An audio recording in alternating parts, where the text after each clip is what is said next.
Hi,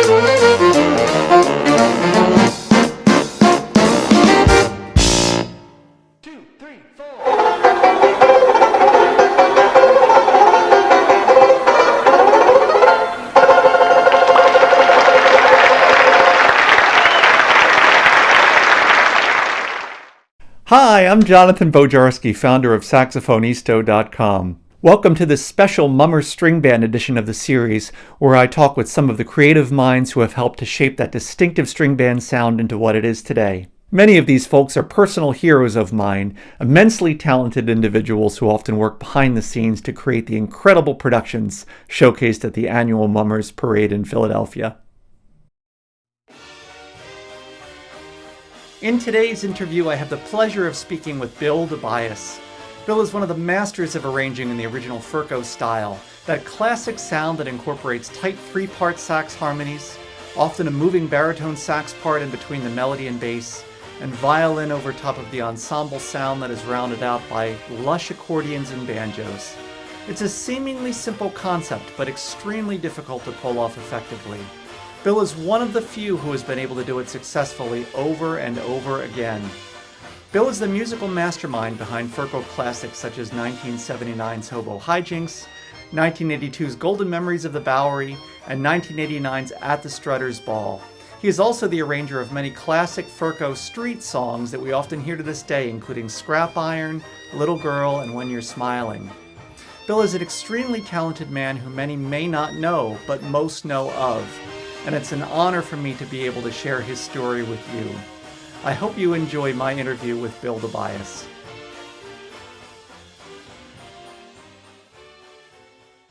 So it's my pleasure to have Bill DiBiase with me today. Bill's been a musical hero of mine for all of my musical life and many others as well. He's written so many wonderful arrangements for Ferko over the decades and is, I think, a real founding father of our string band sound in what he's produced for our musical world. So, Bill, it's really a pleasure to have you here. I'm so thrilled to be able to talk with you. Thank you, Jonathan. But now you made me feel even older than I am. Bill, I kind of start all these interviews out by just hearing a little bit about your backstory on how you got into Mummers in the first place and who you joined, what band you found your way to initially, and then how you made your way to Ferko. Well, it's easy. My mother made me do it. I grew up playing piano, but then joined the high school band as a sax player. And the high school was in Drexel Hill, and the closest string band in West Philadelphia was Greater Overbrook. And then it was very common, maybe more than it is now, for the string bands to raid the high schools looking for musicians. So they did. I came to Bonner. And when I went home and told my mother that, my mother grew up in South Philadelphia. I grew up in the suburbs. So the parade was a tradition for her, not for me. Even growing up, I never went to the parade as a child. And she stopped doing it once she moved to the suburbs. But she always had a soft spot for the Mummers. And when I said string bands, I had no idea what they were because I never followed the parade at that point. I was, in high school. And she said, "Oh, you have to join. You got to." And I didn't want to. And she made me do it. And then after about a week, she couldn't get me out. So I have her to thank or blame for it. That's how it started. And it was Greater Overbrook then in 1960. And it wasn't long before you were, I guess, involved in writing music for them. Is that right? It was like mid-60s, I think, maybe 64, 60, something like that I started doing arranging for them. And what I was doing, as soon as I joined string bands and would go to Convention Hall primarily, where you get to see all the other bands close up, all I did was just stand in front of Ferko and listen. And that's all I wanted to do, was to arrange like Ferko. And that's what I started doing, from listening to them and copying what I thought was from one arranger, whoever Ferko's arranger was. And then in 1969, when I got to Ferko, I realized I was listening to 3 different arrangers, but they all did the same thing. So it was like listening to the same person, because the goal for Ferko was to always have the same sound, not the sound of the arranger, but the sound of the band. So no matter who was doing the arranging, they were trying to create the same sound for the band as anybody else who did it, which was a very different approach than, as you would know from lots of other bands, that the sound depended on the arranger. In this one, the arranger was trying to duplicate the sound of the band that had worked for 50 years before that or so. So yeah, anyway, I just started by doing it, by listening and then trying to copy it. And who were those three arrangers at the time in Ferko? And well, by the time I got there, it was Bob Traub, who was still around and still doing some arranging. I met him once or twice. So he was doing a lot of the arrangements. He had done a lot of the stuff through the 40s. Curly Connors, who was doing a little of it. And so was Ed Wolf, actually, at the time. And then John Gilbert. Yeah, if there were others, they weren't as active, but those are the ones that were doing most of it then. So as I said, I was listening to a variety of arrangers, but the sound was the same. So I didn't know that till I got there. Well, this is, I'm going to skip ahead in the questions that I gave you, but I'd like to talk about the Ferko sound. Everybody knows the Ferko sound, but what is the Ferko sound? How would you define the Ferko sound? When I first got to Ferko and was talking to Curly Connors, who was my mentor as far as I'm concerned, as far as teaching me about that.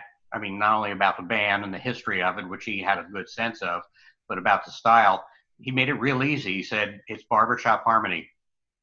And I realized that for the most part, that's exactly what it is. It's 3-part harmony. And if you want to use a 4th part for something else, John Gilbert was very good at using it for a baritone part. Mm-hmm. But today, a lot of the baritone parts, including my own, duplicate a bass part, because not everybody has 5-string basses anymore. So you need the extra bass sax and baritone to carry a bass part. But then it wasn't as crucial. So he would have kind of a running part through the baritone. I could never duplicate that. I love the baritone parts that he wrote because they were almost a melody part, completely different from the other harmony. But the other harmony was just 3 parts, 2 alto and a tenor part. And I hate to give away a secret, but I've told enough people this over the years. It's surprisingly easy. It's easier than all these, all the other arrangements and style of arranging, and yet, no one seems to be able to do it or want to do it. Maybe that's it, But it is amazingly straightforward, and that's why I gravitated, even with the 20s and 30s music. All the sax parts, they're rarely more than 3 saxes playing, and that's all they're using. And that is the wonderful thing about some of those old Ferko arrangements. The Barry parts are really nice. You've obviously got the 3-part harmony in the saxes and the moving Barry line, which is something that's so unique to that sound. And anytime you hear a moving one, I can guarantee you it's always John Gilbert's. Okay. I could never get. I could do a little of that, but I could never quite find that spot that he could find with it. Wonderful. That's great to hear. Of Honest and Truly, Where Are You, Dream Girl? Those were a couple that the baritone part really stands out. Tell me what it was like then when you went to Ferko, and frankly, being involved with Ferko. I want to get into your musical director work later in the discussion, but just being in that band, what was it like in the 70s and then subsequently in the 80s? What did it feel like being around those musicians and the style of the time? It was a little intimidating because, then as up till recently, they were the best musicians around. The audition process was probably, I don't know never knew what other bands did for auditioning, but it was not easy. It was sight reading, something that most people, were not that good at, because in string bands especially, they would kind of pick it up as they went along. But for Ferko, you had to be able to read something, and it was usually something you'd never seen before, because Ferko had a collection of tunes that no one had ever heard of that they could easily pull out and say, here, read this. So you couldn't go by, oh yeah, I know that one. And a lot of times, for me, I remember I had to play harmony parts.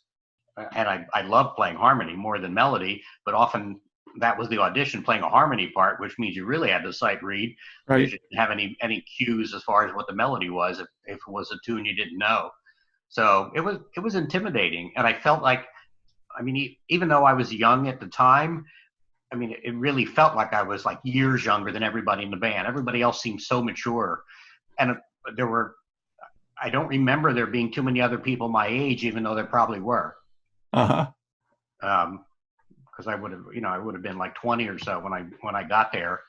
And most people were just mature musicians. I mean, Joe Long was still there, who was probably the bass sax player. He was probably 78 at the time and still parading with bass sax. So there was that big gulf as far as age went. But at the same time, I mean, I was just one of the other musicians. So it was really a welcoming group at the same time. And it always felt different to be there. One of the things that people like yourself or others have said that, I was never somebody that associated much with any people from other bands. I mean, certainly knew people, but I never really hang out with anybody, and I still don't really, for the most part. And I think that came from being in Ferko, that I felt like it was separate, and I kind of like that, and I just maintain the distance. That's why a lot of people don't know who I am. Now I'm a little disappointed at that, but at the time I was perfectly happy with that. Yeah.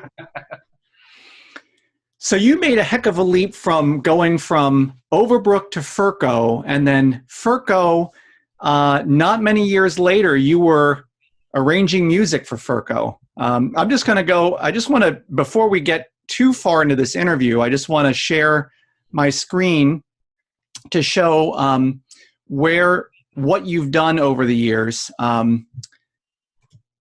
And if you can see, this is what you gave me, Bill. And I think it's really nice because so often we don't really know who's done what in a lot of the past. And it's really nice to hear from you exactly what you were involved with. So, you said you wrote for Overbrook. And again, you hadn't even been in Overbrook very long, and you're writing music for them, 1964 to 1969.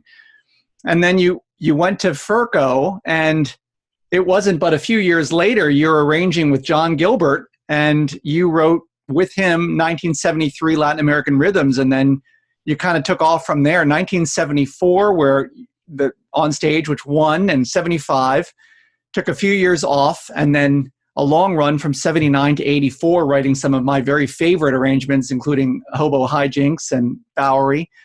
And then some other great classics, Mime Time and Rags Time and Strutters Ball. So really you have a tremendously prolific career, but it's amazing to me how you were not there very long and you were already taking over writing music in this very prestigious band. Well, one of the interesting things about Ferko is that I couldn't even hold an office. I after about a year or so, probably, I was supplying some arrangements, like a street tune or something. But I think it was either a 2 or 3 year requirement before you could even have an office. I may have been assistant music director, but I was certainly arranger by the time it got to 73 and 74. But even that, to do that officially, it wasn't allowed until you passed a certain amount of time. So all I could do was just supply some street tunes before that.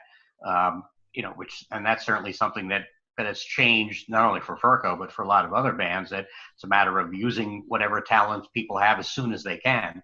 But then there was a system in place, and you have to respect the system.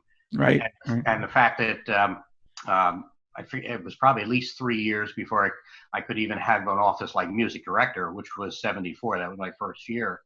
And it wasn't because there was nobody else to do the job, but I think John Gilbert and I had been collaborating enough, and he was drill master through most of that period, and he just was happy with concentrating on being drill master and supplying arrangements as well. So we were sort of working together. And when you pointed out those gaps in there, that's something I think that also is unique to Ferko, in that you'll notice that I might have been music director and arranger, and then maybe for a year I might have just been arranger, and then there are a couple of years that I wasn't either one, and then I was back as music director.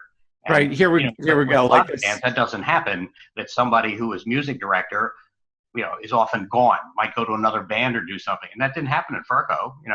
If I was busy or I had family issues, and I remember my father being sick around like the mid 1970s, which was one of those gaps. Yep. I said, I don't have time for a while. And they said, that's fine.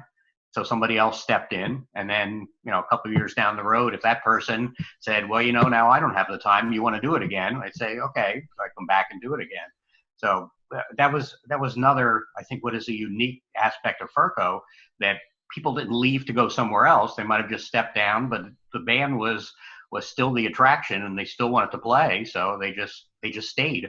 There wasn't that, that infighting that often occurs if somebody replaces somebody else in a position of authority, that you always have somebody waiting in the wings to take over your job. It wasn't like that. It was actually good to have somebody waiting in the wings if you needed them. Right. Yeah. It's so true. It's interesting how that worked with Ferko. That gap that you're referring to is the 1976, 77, 78 gap, where I think you said 1976, John Gilbert wrote, and then George Pine wrote for 2 years, 77, 78, right? And then you came back in again in 79 with Hobo HiJinx. Did John Gilbert serve as kind of a mentor for you when you were starting out? You had been an arranger for a while with Overbrook, but you probably still were learning along the way. Was he kind of a mentor to you? Oh, yeah. I mean, absolutely. I was still learning, because I don't have a background in music except for being a high school sax player.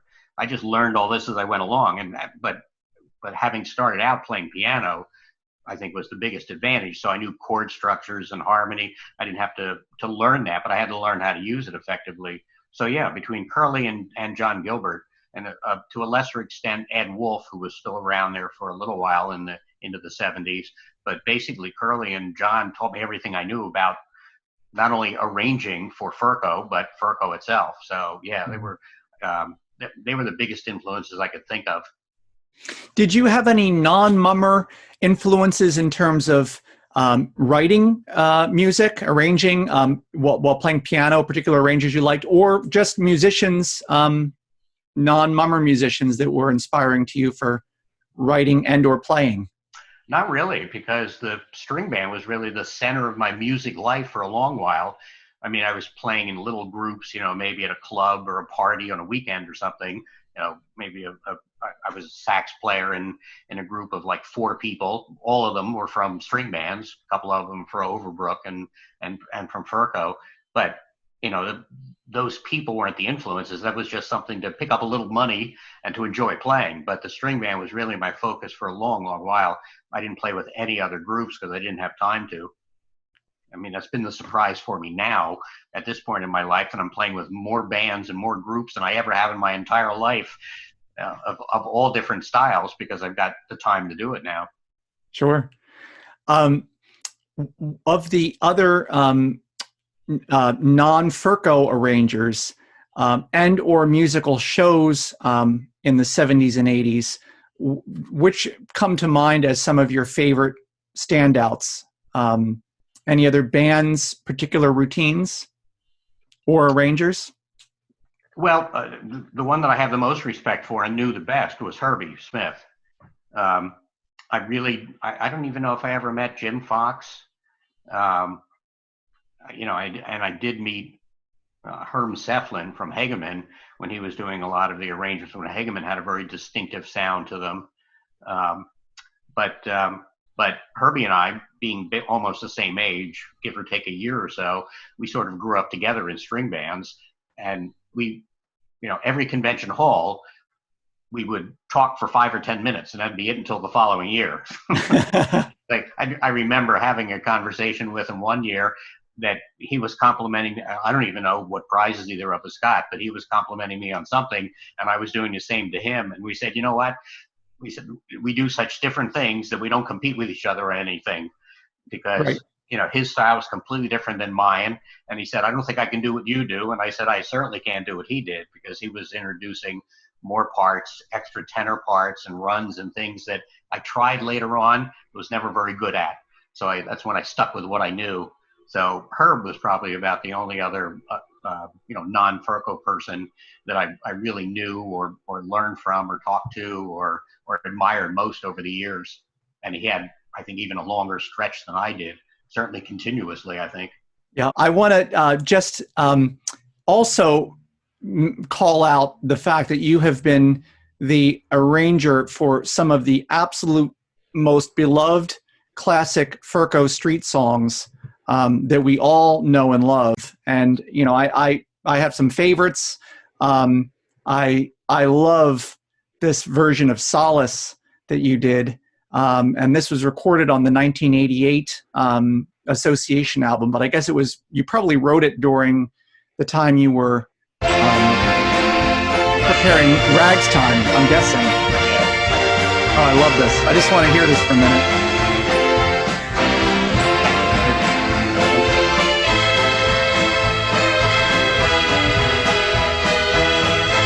And by the way, I hear that great Barry line moving in there. It's so nice. And that's you, but that's beautiful. And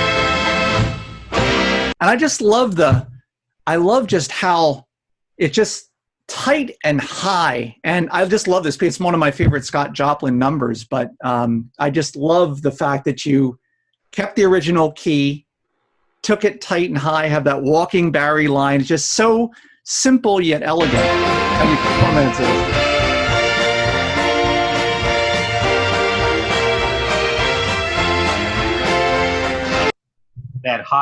The high D that you're talking about for altos, that was a little scary to do because years later, when the band would pull it out to play it, when a lot of the musicians had changed, you could hear that it wasn't as easy to play to maintain it in tune up there.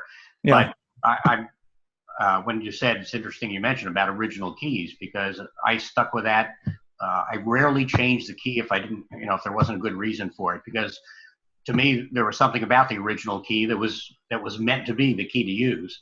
Yeah. I used to kid Ray Malik about that all the time, because it seemed like the first thing he did on any arrangement he did was change the key, often to A flat or, D flat or keys that I would never even think of using. And I stuck with original keys every chance I got, unless it was maybe a little bit too high. But there's an interesting story around Solace in that years later, I think probably by the 90s, they went to the files, it hadn't been played for a while. They wanted to pull it out and play it. And some of the parts were missing. And by that time, the band was using like 2 tenor parts at least, instead of just the one that I have there. So I said, well, it's time to redo it and update it. It came out lousy. I could not, I hated the way it sounded. I mean, it lost the original sound.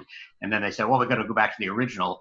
And a couple of the music librarians tried their best, calling up guys who had retired from the band to say, do you have a third alto part? They could not find enough of the original parts. And I, of course, don't keep any of them. They were all handwritten of the original ones. And that's one of my disappointments, that I don't have the original arrangement and I can't figure out how to duplicate it anymore, unless I maybe would now, find the YouTube of that one and slow down the tempo to be able to hear what I actually did with it. But, here I thought I was trying to improve it years later. I did not. I made it worse. Simple and elegant is truly what I would say about that. I have 2 things to say, and I want to make sure I don't forget. First of all, you wrote that wonderful arrangement, and you also wrote, and I don't know if it was the same period or not, but The Glove, which I don't have a recording of, but another one of my favorite Ferko songs. Yeah, I mentioned about Front Page Rag. Those were all around the same time, around the Rags time era, because it was easy to find tunes that worked, either, if not the theme, than to play otherwise. And I forgot, I would definitely put The Glove on my list as well. Great one. And I only mention that because it feels like you were into watching the movie The Sting, because both of those, well, The Glove was from The Sting. It was just that little 1 minute or 1 minute 20-second song on there that was just sort of hidden on the B-side, but it's one of my favorite songs on that whole soundtrack, and I'm so glad. And the only reason I even noticed it was because I remember hearing Ferko play. I was like, oh, I love that song. But then Solace too was prominently featured in that movie. Yeah, I love Ragtime, and even though there are other people besides Scott Joplin, a lot of his falls nicely into this. In fact, I'm just getting set to start looking for another good Scott Joplin rag to do for Ferko, because the current music director, Matt, had said, a number of people have suggested that we need some new rags that want to do any. And I said, I haven't thought about that for a while, so let me go looking. They do have a book of a collection of rags of Scott Joplin and several people now, whose names are less well known, but all I care about is the sound of the melody, to see if I can make it work. The other thing I wanted to just pick up on what you were saying was sort of lamenting the loss of a lot of these original scores. And, you're saying you lost, solace parts were lost. So many of these routines have been lost. It feels as though bands, including groups that I've written for, once you're done practicing the routine for the year, you've played it so much, and sometimes these parts, especially if they were handwritten from the 70s, 80s, 90s, just get discarded, and it's a real shame. So we've got to do what we can to preserve that stuff for that very reason, because otherwise it's gone. But I want to play another one of yours. This is a classic Ferko, and I just, you hear this, it's like, oh, that's clearly Ferko, and it just, I think the first time I ever heard this song was your arrangement of this song.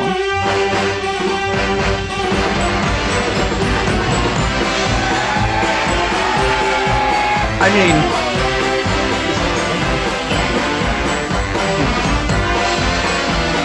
now, the other thing I want to comment on here and ask you about is the drums. You were music director through that period of time, and it felt like there was a change in the drummer in the mid-'80s, where it kind of developed that heavier, deep thud bass drum, and that, just, I'm not sure who was playing or is playing snare through this period. This was recorded in '89. But I feel like there was a transition around '85. Maybe I'm just mishearing that, but where you got this sort of little boom, that heavy, deep thud bass that kind of continued on through the Ferko sound. Is there anything you can say about that? It seemed to come on gradually, but all of a sudden, just drums took more prominence than they used to before. And I never paid much attention to it, because we always had good enough drummers that could find their way to fill in. And I would only notice if they were filling in too much and being too heavy.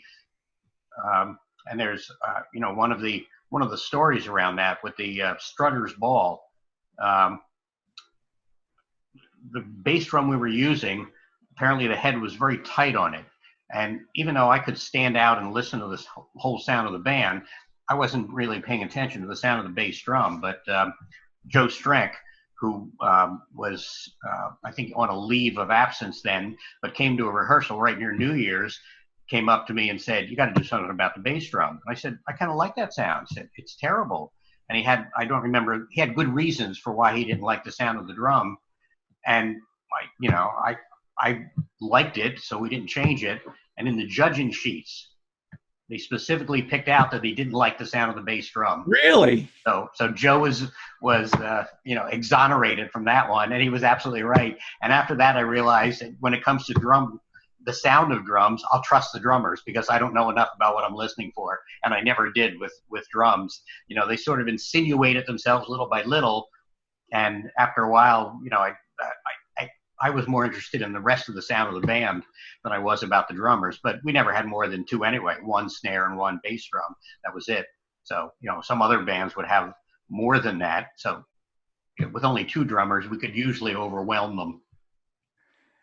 It's funny you mentioned Strutters Ball, because the one video I queued up just to show an example of your writing for New Year's Day is Strutters Ball. So I'm not going to play the whole thing, but I'm going to play the first 30 seconds or so. And this is just one of my favorite arrangements of yours. And it's just so quintessential Ferko in terms of sound and the whole production, and just the regal appearance of the band. And of course, that was the fateful 1989 year where half the bands went up the street in the bus, and Ferko marched the whole way down because of all the snow. And here they are, the Ferko String Band at the Strutters Ball.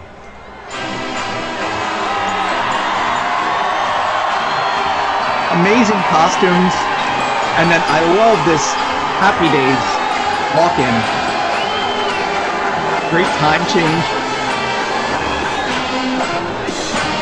This is Pills. This is Pills down.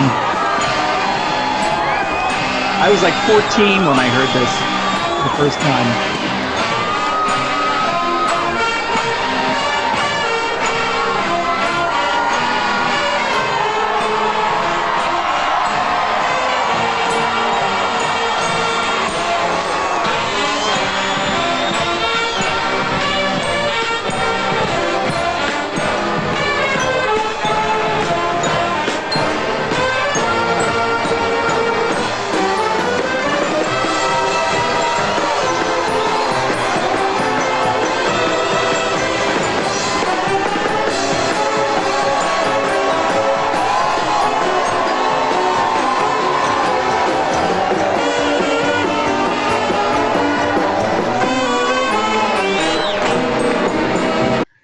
Love it, love it, love it, love it. I was preparing that for the recording tonight, and my wife came and she said, "What is that?" I said, "That's Ferko from 1989." She doesn't know mummers all that well, although she's been out there enough times to know what we do, but not the old style. She was like, "Wow, that sounds amazing." I said, "Yeah, it does." That's who I'm interviewing tonight.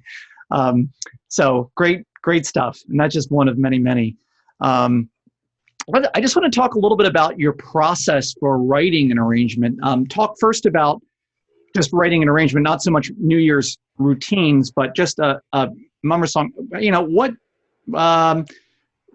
do songs kind of come to you and you're like, I really think that would sound great for a string band. And then how do you go about putting something together? Do you kind of score it out in your head? Do you map it out on a piece of paper? Do you just kind of sit down at the piano and plunk something out, see where it goes? How do you do it? If you're talking, like you said, if you're not talking about a yeah, theme, just a regular street tunes. For many years with Ferko, I'd wait to see what Curly would give me, because Curly Connors worked at the bank, I think that was right across from City Hall. I think in that Meridian Bank building that burned down years ago. But on his lunch hour, he would walk over to the free library and go through the music department and look for tunes from the turn of the century up to the 20s and 30s. And he could tell from looking at the old sheet music, he could look at the melody and say, would this work or not? And he was especially good at finding waltzes that we could turn into string band tunes. He could hear the melody in there. So a lot of the tunes I did were ones that he gave me. He said, why don't you try this one? So I had a head start that way. That's great. And otherwise later on I would find ones on my own, but I was always on the lookout for ones that nobody else was doing. That's why, you may have come across a lot of Ferko ones, things like Dream Girl and Honest and Truly, no one else had ever heard of. Yeah, The Glove, for heaven's sake. I mean, it's like, wow, that's a great, yeah. I remember hearing that song. This was before, I was like, what is that song? It sounds so catchy, but I had no idea. I hadn't seen Sting, the movie. I hadn't heard the song before. So I had to ask around, figure out what the heck the name of that. And I couldn't remember exactly the melody. So trying to figure it out took me a year or so to finally find the name of that song. So how about writing New Year's routines? How would you work with the theme committee? How would you put your scores together? Tell me about your process.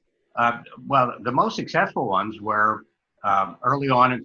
It might have been a little bit with Tom King and Bill Spezial when they were both drill masters.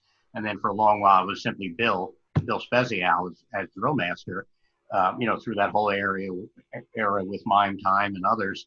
And I would sit down with them. In other words, I didn't have the music in my head and say, you got to find something to do with it. We kind of work it out as we go along. So, in order to first find the tunes, and then later on, maybe transitions or what they want to do, or even the variety of tempos would often depend on what he had in mind for presentation, because for an awful long while it was mostly about what the band was doing. It was not about bringing props in. It was still the band doing the work. So I like to think that we were pretty successful working together on that. And I tried not to have preconceptions and say, oh, we have to have this in there, or we got to have that in there, because that's been my disappointment with the more recent years, that it's like the scores are being written to the sheets that are handed out from the judges. It's like drum and bugle corps competitions, which unfortunately is what it became when you're writing to that kind of a standard. And for us, it was writing to entertain. Right. And it was a combination of what do you want to do and how do you want the music to sound? And we would keep tinkering with it forever. I mean, even a few weeks before New Year's, if necessary, we would rewrite stuff. If something in the music didn't fit with what Bill was trying to do in the presentation, or vice versa. So it was always a collaborative process to do it that way. And I think that's why it worked so well, because we could always tinker with it. And the musicians were good enough that we could make changes, on the fly if we had to.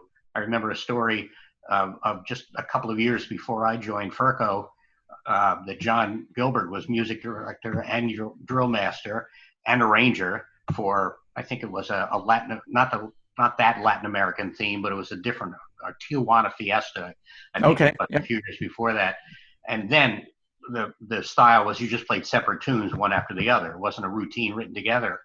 But apparently it was so cold that day, and a lot of the stuff was written high for the altos, they realized early on in the street that they couldn't play it because of trying to play it in tune. So they replaced like 2 or 3 of the songs Wow. with street songs just to be able to make sure they could play it. And this was done on the street in order Wow. to put it together. Now, if you had a whole routine, Sure. woven together, it might have been harder to do, but just the idea that they could do that and still do okay with it was to me amazing to hear that they could do it. But years later, we would tinker with it if we had to. Any arrangements, New Year's scores that if you had to do again, you would have changed, or things that you would have maybe altered in retrospect? Oh, I can name at least 2 that I wouldn't have done at all. Land of Maple Leaf was one of them that I couldn't even tell you anything about it now, because it's like one of those you look at now and said, what was I thinking? And the other one was All Aboard for Dixie was another one. If you look at what the band was doing, it's like we had no idea what to do for the theme or the music. So I know, not that there's anything wrong with the sound of it, but it just didn't make sense. Yeah.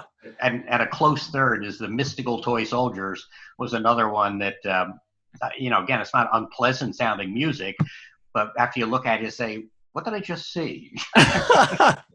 How did the Land of the I got Maple... a few of those. Besides the one that are on the top of my list, I got a few on the bottom that it's like, if I ever had a chance to do them again, I wouldn't. Well, it's sometimes tough when you're given that's the challenge of an arranger, right? You're given a routine to write, and here's a theme, and I'm sure you had a lot of say in what theme was picked, but, sometimes, it's a little difficult, and you're given what you're given. You're so far into it that, you're not going to start over at that point, so you just do the best you can. But yeah, there's a few unmemorable ones. Speaking with Jim Fox, he was commenting on the 1992 Quaker City Pirates routine, and he said, it started out with a bang. He said he felt like it was a first prize routine the way he was able to start that, but by the time he got to the end of that score, writing it was so challenging finding a good finale number that it just in his mind fizzled. I think it was still wonderful all around, but that was his challenge. So it's interesting to hear that, even we all find those stumbling blocks along the way. But before we kind of get out of the arranging realm, any sort of key pearls of wisdom that you would impart on those interested in arranging in terms of tricks of the trade, things that you found helpful for you either in planning arrangements or writing, just big picture take-home points that you found useful? The biggest one that I can think of, and this has been especially true for string bands, but we would probably apply it in other situations and other bands as well, is to write for the musicians that you have. Because, often I hear and see things that other people have done that, the people that they're writing for can't play it. So instead of changing the arrangements, it's that you've got to find the players to somehow make it work. And one of the things that I always did was to know who I had, and if I didn't have enough altos, I'd either switch people or write differently. And in fact, that's a good part of what I'm doing now for the present Ferko, which is struggling, especially in the sax section, to really get back to where they need to be. And I'm having tenor saxes play third alto parts, because third alto is one of the weakest parts. But for my arrangements, first alto, third alto, and tenor all have to be kind of equal, in a kind of barbershop harmony situation. So as a result of that, if somebody's a weak section, I need other people to support them. And if those tenor sax players, then I've got to write for them to be able to play that part. So it's about writing for the players that you have instead of writing an arrangement and say, here, you find a way of playing it. That's an excellent point. A great take-home point. I think that's very true and often overlooked.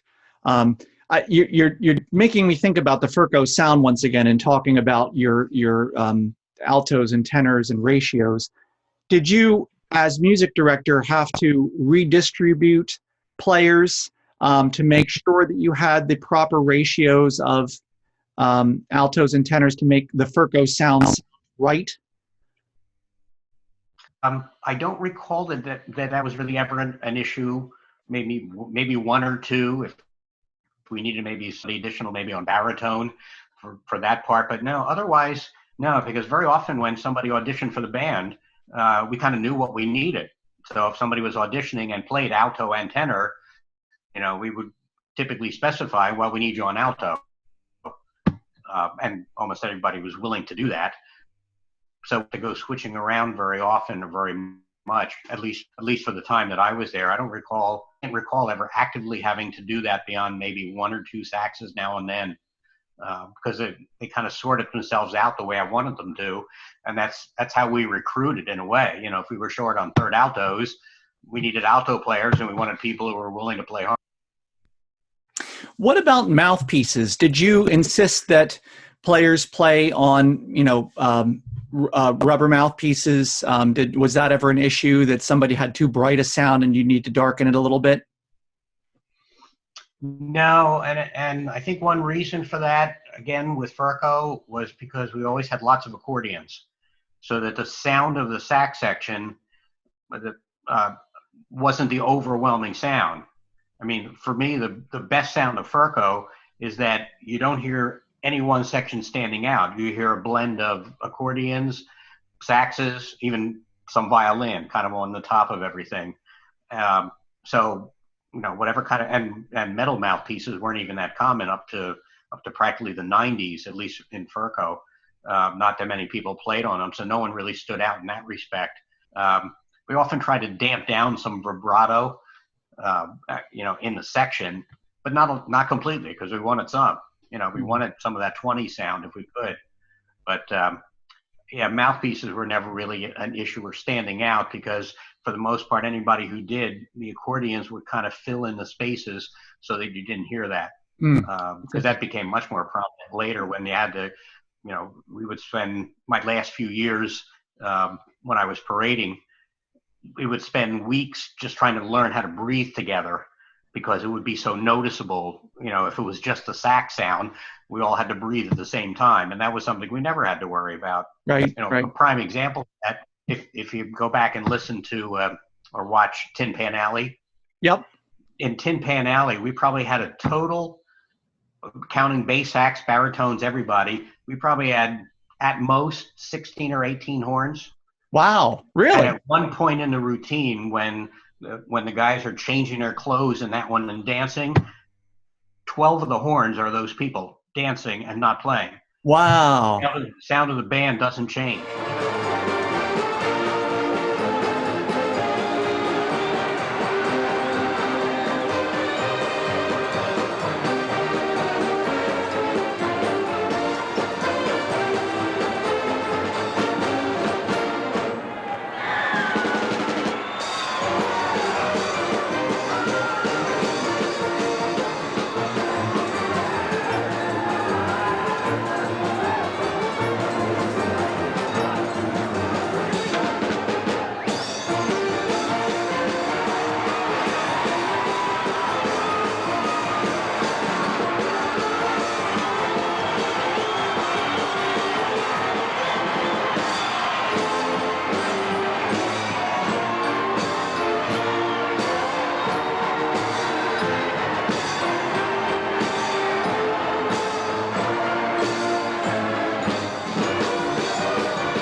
I listen to it now, I say, I don't know how we did that.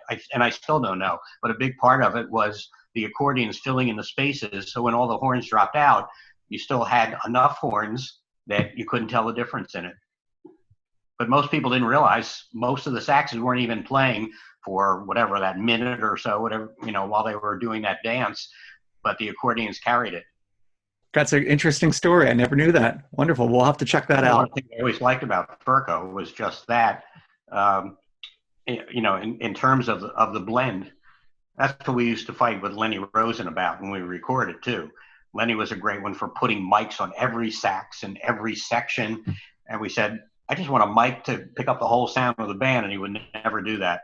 And it was a constant struggle to get.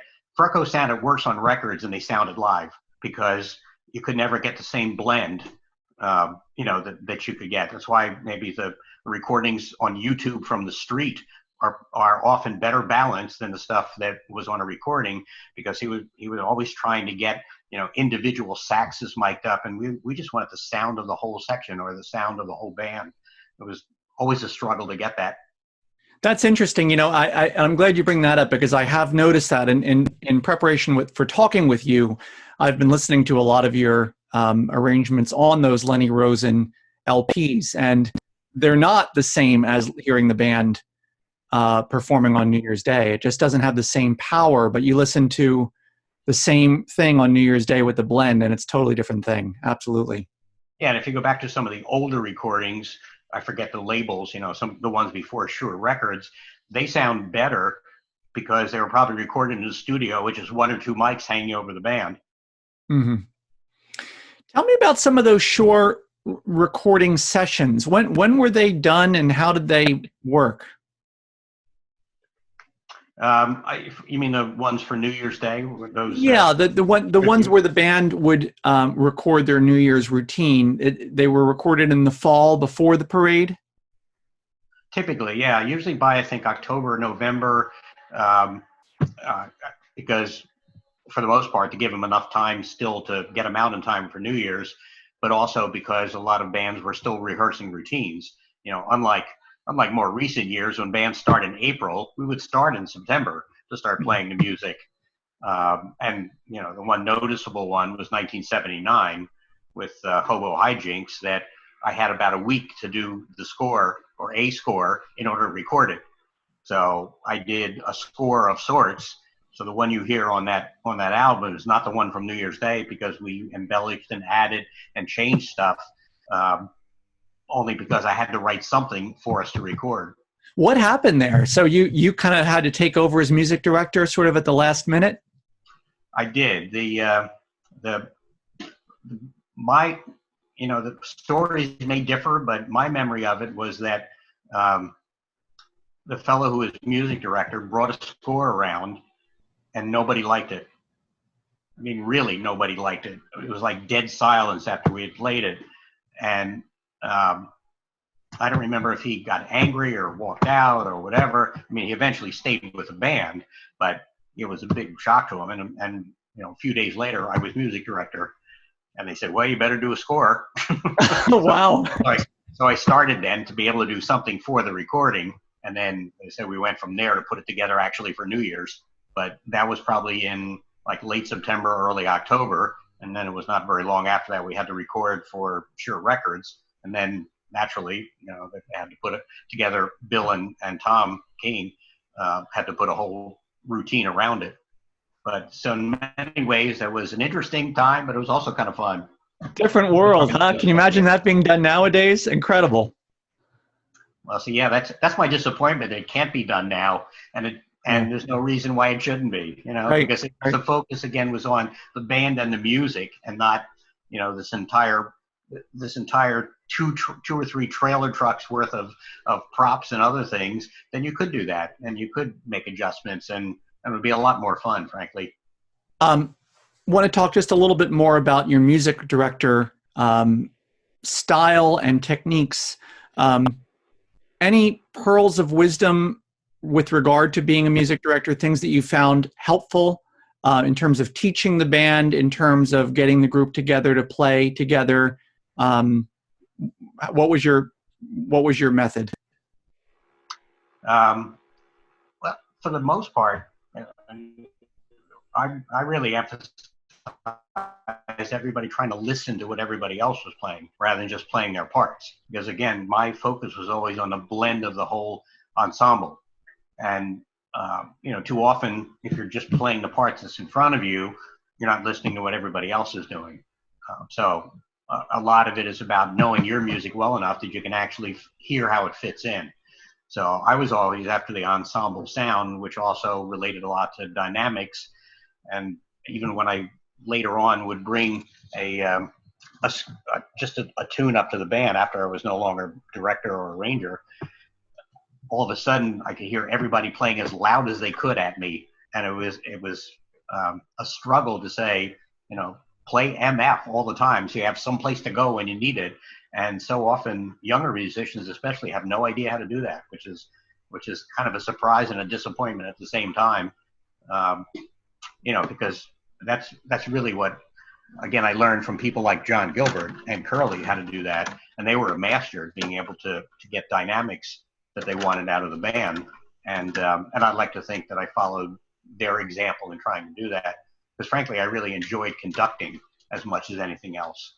You know, not everybody likes that, but I tried to make a show out of conducting, and I always used the baton, not because I needed it, but mostly because, look, I didn't use it in rehearsals, but I mean for performances, for concerts, because I thought it looked good to the audience, even though it was unnecessary in a lot of ways, but it was just part of the showmanship of things. Of course, yeah.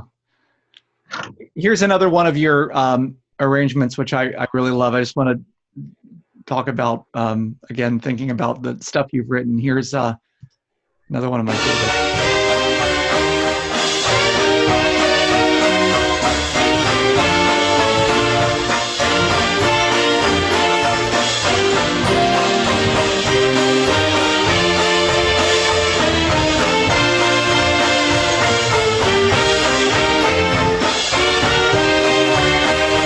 Nice moving bass line in the background. Again, simple but elegant. Again, how I would define all of this.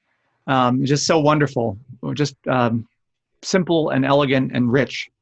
Yeah, the band still does play that one. The violin player, who is a contemporary of mine, he actually lives in the same community I live in now, and plays with the Blackbird Orchestra as well.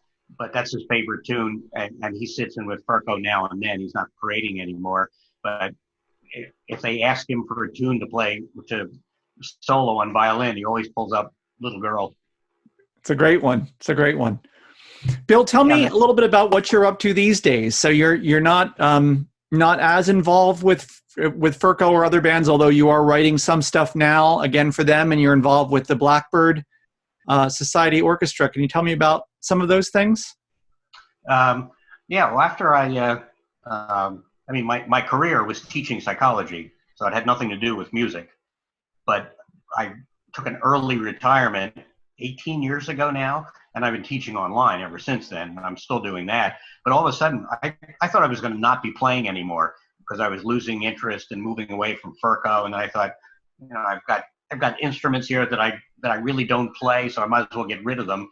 And all of a sudden, I started to find opportunities. So not only do I have now, soprano, alto, tenor, and baritone, but I'm playing them all. Wonderful. So yeah, I found my way to a 100-piece concert orchestra, which is really fun for my ability to read more than anything else. I kind of lost touch with reading, and playing with these other orchestras really got me back into reading stuff, that the discipline of reading, which I had not done as much before. So I'm probably a better musician now than I was 30 years ago in many ways. What arranging are you doing these days? Besides what I've started to redo again for Ferko, it's mostly stuff for the Blackbird Orchestra. And it's transcribing, from YouTube's for the most part, because Rich Barnes is a stickler on authenticity. He's not playing music from the 20s and 30s just to play it. He's recreating it. So everything we do has to be as exact as possible. And in some cases, he's able to get some of the older charts, and that's why he and Vince trade stuff around now and then. But in other cases where there wasn't any, there's another fellow in the band and myself who do a lot of the transcriptions. And that, of course, meant learning what to do with trumpet and trombone, which I had never written for before. Yeah. I'm still learning that one. Whole nother world, right? Adds a lot of dimension. Yeah, it's not so much learning about the notes themselves, but I'm still floundering when it comes to when to use mutes and when not to use mutes. And I depend on them to tell me after I do a chart for them, and we play it once, or I'll send them a copy of and say, here's what we're duplicating along with the YouTube for the original, and say, I can't always hear what's muted, what isn't, so you got to tell me to put it in. So I'm still learning how to arrange. With luck, I'll never know completely. It's a lifelong learning process. I hope so. Both writing and playing, no doubt. But Well, Bill, it certainly has been a pleasure talking with you. I've so enjoyed hearing your story, and I know that those who are watching this have enjoyed it as well. It's just really great to hear from you directly what it was like to do this back in the day and how we got to now, for lack of a better term. And I just really appreciate you taking the time to explain this to me and to tell me your story. Thank you, Jonathan. It's really been a delight to do that, making me think about stuff I haven't thought about for a long while. Good. Well, it's been my pleasure. Thank you so much, Bill. You're welcome. I hope you enjoyed my interview with Bill DiBiase. As always, please reach out to me if you have any questions, comments, or suggestions. I'd love to hear from you.